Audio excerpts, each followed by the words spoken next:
Assalamualaikum warahmatullahi wabarakatuh. Bismillahirrahmanirrahim. Alhamdulillahirabbil alamin. Wassalatu wassalamu ala asyrafil anbiya'i wal mursalin sayyidina wa maulana Muhammadin wa ala alihi wa sahbihi ajma'in. Amma ba'du. Qala al-musannifu rahimahullah. Qala al-musannifu rahimahullah wa nafa'ana bi 'ulumihi fid dharain amin ya rabbal alamin. Wasahha anhu sallallahu alaihi wasallam annahu qala man qama lailatal qadri imanan wa ihtisaban ghufira lahu ma taqaddama min dhanbi. Kita lanjutkan kajian kitab Maqasidus Shaum ini setelah kemarin menjelaskan tentang kapan potensi waktu terjadinya malam Lailatul Qadar, dan sebelumnya dijelaskan tentang apa itu Lailatul Qadar, maknanya menurut para ulama. Kali ini adalah akan menjelaskan tentang hal apa yang baik dilakukan pada malam Lailatul Qadar.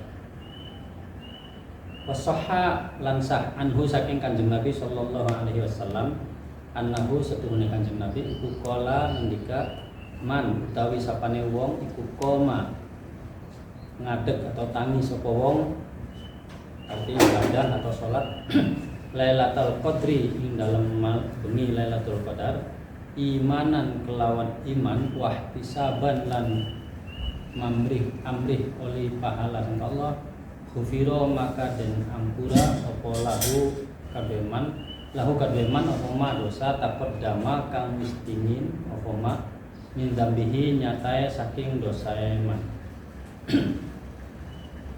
Hadis riwayat Imam Bukhari.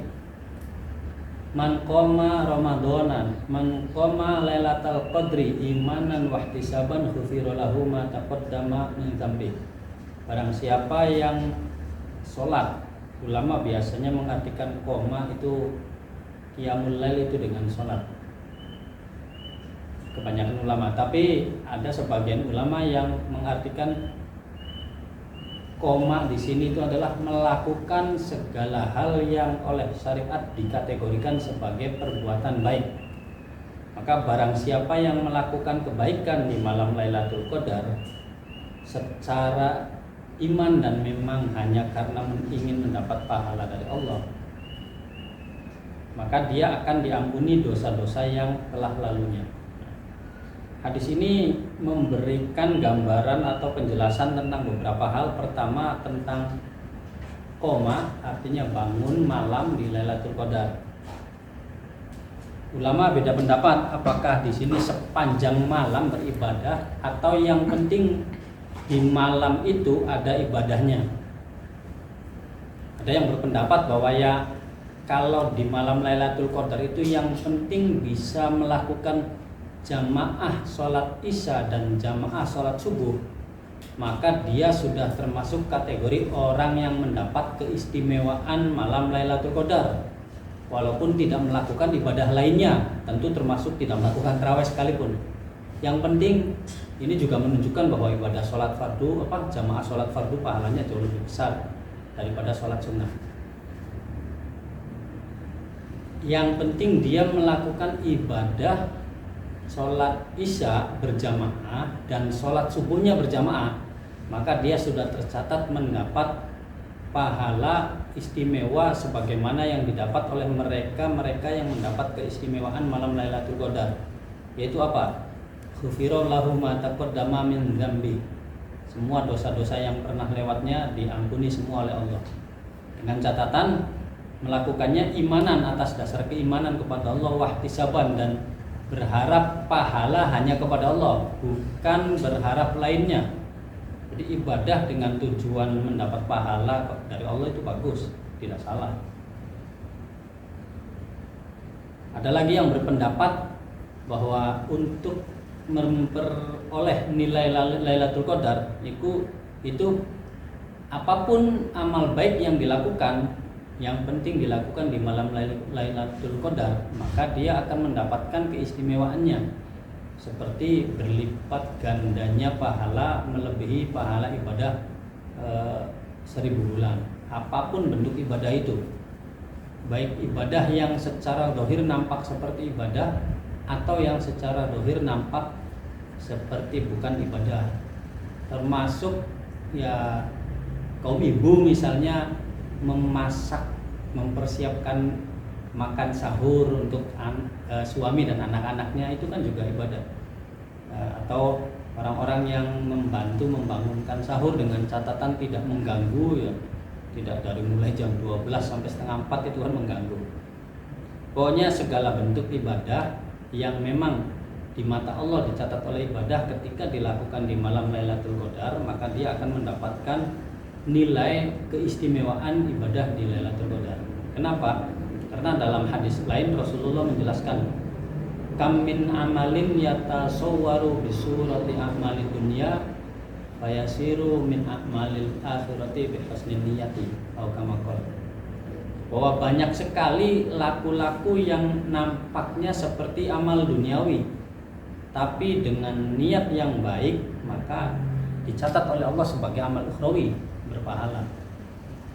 Ya mungkin menjalankan atau mempersiapkan bahan materi ajar untuk paginya, atau mempersiapkan bagi yang punya kios di pasar mempersiapkan dagangannya, atau merapikan apa yang akan diberikan oleh pelanggannya. Nilai-nilai baik kalau itu niatnya menjaga amanah agar dagangannya tidak curang misalnya, atau menjalankan kewajiban tablighul ilmi, menyampaikan ilmu dan sebagainya.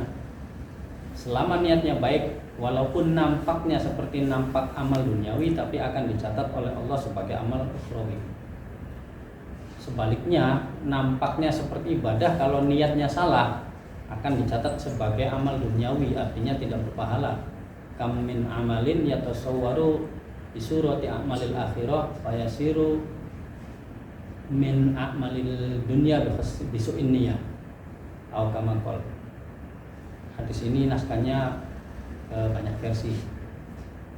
Banyak ibadah yang tampilan dohirnya seperti ibadah, namun karena salah niat akhirnya bernilai tidak beribadah. Misalnya kalau dalam konteks fikihnya sholat duha tapi niatnya sholat tahajud, itu kan salah, maka sholatnya batal kan. Kalau dalam konteks tasawufnya sholat niatnya biar dipuji sebagai orang yang ahli bertakwa dan sebagainya, lebih karena pengen mendapat pujian, itu kan akhirnya dia melakukan nampak dari luarnya ibadah tapi nilai hakikatnya kosong tanpa ibadah karena kesalahan niat. Sementara yang nampaknya seperti mengerjakan duniawi, duduk manteng di laptop, di komputer, di HP, tapi dalam konteks misalnya memberi bantuan jawaban teman-teman yang sedang tersesat, minta jalan, minta petunjuk dan sebagainya, atau merespon orang yang lagi butuh informasi yang baik ya. Itu kan kalau diniati menolong sesama hamba Allah dan sebagainya, maka itu akan bernilai ibadah. Dan itu semua jika dilakukan di malam Lailatul Qadar, maka ya tentu akan bernilai berlipat lebih baik daripada ibadah selama 1000 bulan tanpa Lailatul Qadar. Wal mustahabbu man ra'aha ayyuk katsira minas sana'i wad du'ai wa yakuna aktsaru du'aihi Allahumma innaka afuwun karim tuhibbul afwa fa'fu anni. Wal mustahab utawi kang den sunahaken man utawi sapane iku man utawi sapane wong iku ro'a ningali sapa wong ha ing Lailatul Qadar iku ayu katsira ing yenta ngakeaken sapa wong minas sana'i saking ngalam Allah wa du'ai lan doa ing Allah wa yakuna lan yenta ana apa aktsaru du'aihi akeh doa wong iku Allahumma innaka afuwun karim tuhibbul afwa fa'fu anni. Donga Allahumma innaka afuwun karim tuhibbul afwa fa'fu anni. Allahumma du Allah innaka satuhunnya panjenengan iku afuwun maha ngapura karimun kang mulya. Tuhibbu seneng panjenengan al afwa ing nupai ampura fa'fu maka mugi ngampura panjenengan anni saking kula. Wa ini tasoro lamun ngringkes sapa wong ala tsanai ing atase ngalem Allah tanpa donga fahuwa maka utawi asana iku afdhalu luwi utama. 5 karena hadis ruwiya kang diriwayatakan anhu saking Kanjeng Nabi alaihi salatu wasalam annahu satuhuna Kanjeng Nabi iku qala ngendika sapa Allah Gusti Allah azza wa jalla man uta sapane wong iku saholahu nyibukaken ing wong zikri apa zikri nyebut isun an mas'alati sampai kelalen jaluk ing isun aqtaituhu bakal tetep ngupai isun iman afdola kelawan sesuatu kang luwih utama ma ing barang utia kang ngupai sapa isun asailina ing wong kang nyaluk-nyaluk kabeh. Lalu kemudian bagaimana kalau yang disunahkan itu memperbanyak memuji Allah dan berdoa.